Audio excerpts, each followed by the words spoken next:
It all started with, how the recession affected everybody. I used to have a job, used to have money, but now, you don't have anything.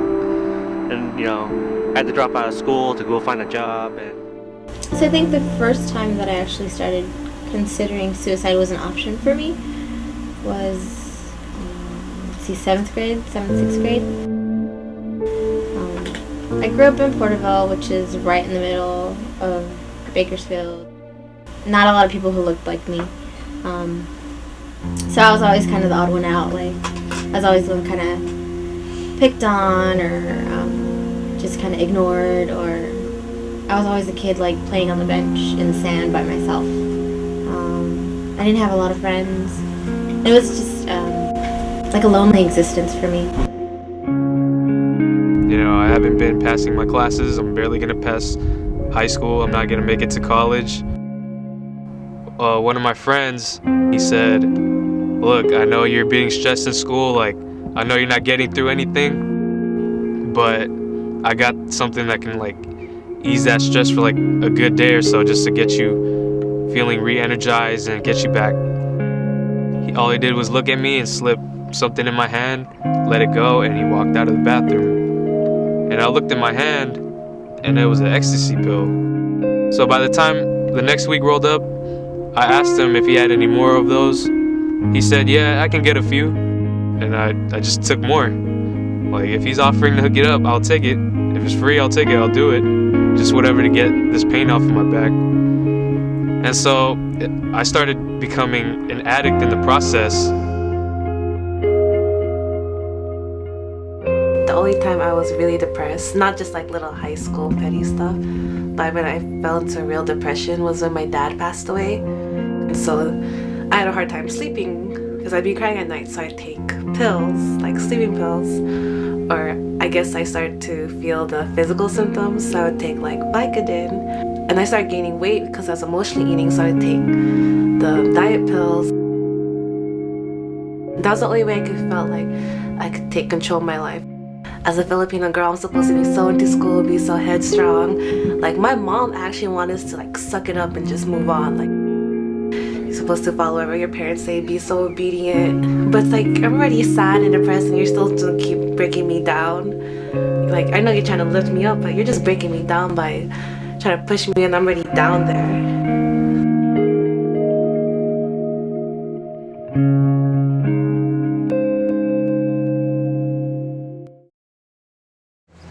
Depression in the Filipino community is actually more common than what people think.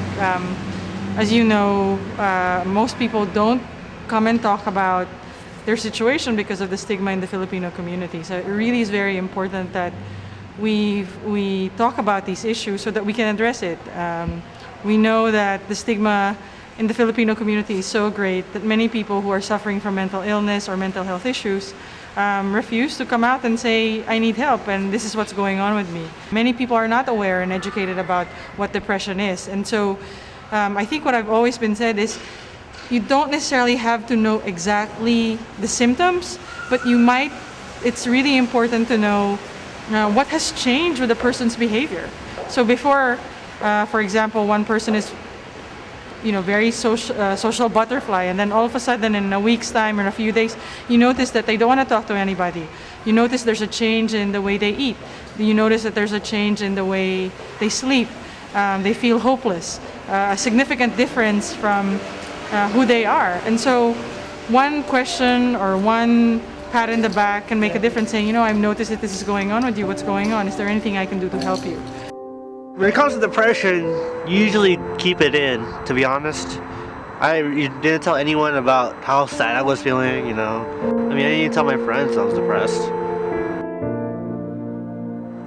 I called my cousin in the morning, like around 5 o'clock. I told her I couldn't sleep, felt really miserable, maybe even think about jumping off a bridge. And then she said, oh, you know what?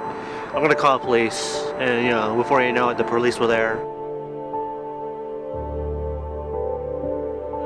Being in the psychiatric ward, that was pretty depressing in itself. I was over there for about 11 days. I thought I was gonna be here 3, but they kept me 11. I told my family I was pretty miserable, you know. I don't know if they did anything or not, but there's so much they can do. Usually when you hit rock bottom, a lot of family members turn cold shoulder. If there are people around us who say that they care about us, there are community who say we care about you, I'm here for you, that is really, I think, one of the most important things. Hope really keeps us keep going on. And there are many ways to give hope. By being there, by saying to somebody, I'm here for you no matter what, I love you no matter what, I know this is a difficult time for you, we love you no matter what. It's not just your family, but it's your community, it's the church, it's the people you work with, it's the people you party with, it's the people you hang out with. And when everybody gives you a sense that no matter what happens, that they're there for you and that they'll help you go through life's challenges, I think that in itself really makes a difference. The hope that I find is everyone around me. Is that when I start to kind of close in on myself, people will draw me out. And it took me a long time to realize, like, they did it because they loved me. You know, a couple professors were really worried about me. And one actually was making sure that I would come to our office like every day. Or making sure that I ate, or she would text my roommates to make sure that I got out of my room that day. And one day, she's like, you need to talk to somebody. I was like, well, I'm talking to you. And she goes, no, you need to talk to someone who's real, I guess, who's qualified. I think I really found hope in getting up and knowing that I had to teach someone, that people depended on me, that I was needed, that I was loved. I would say my friends, you know, are a form of hope. They kind of do the hoping for me. They push me. I know Kevin does. Tells me every day, Rex, you should apply for a couple of jobs. Like every day. I'm like, that's every day? Like, yeah, every day. Apply for a job.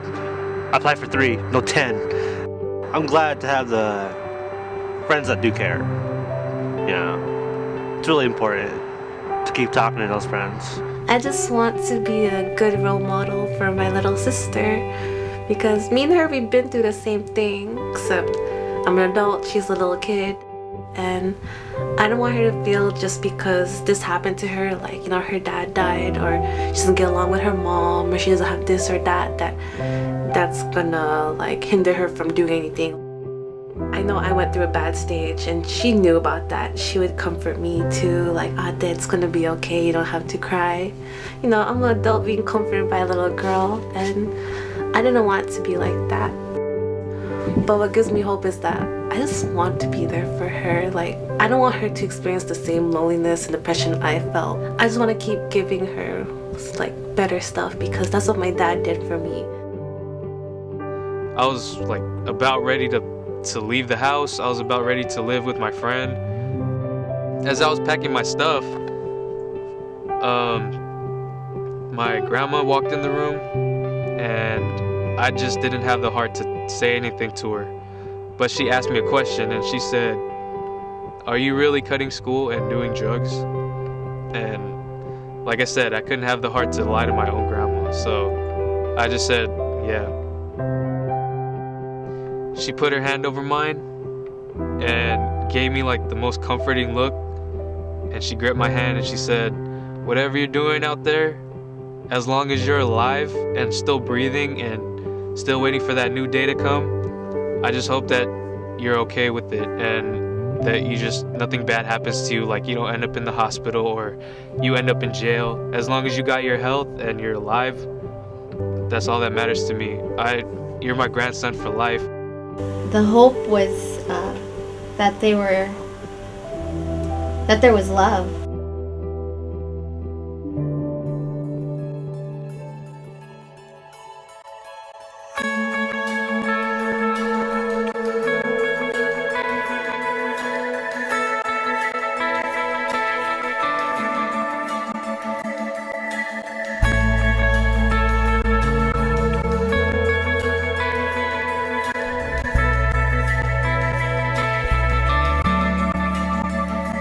let it go. Let it roll right off your shoulder, don't you know? The hardest part is over, let it in. Let your clarity define you in the end. We will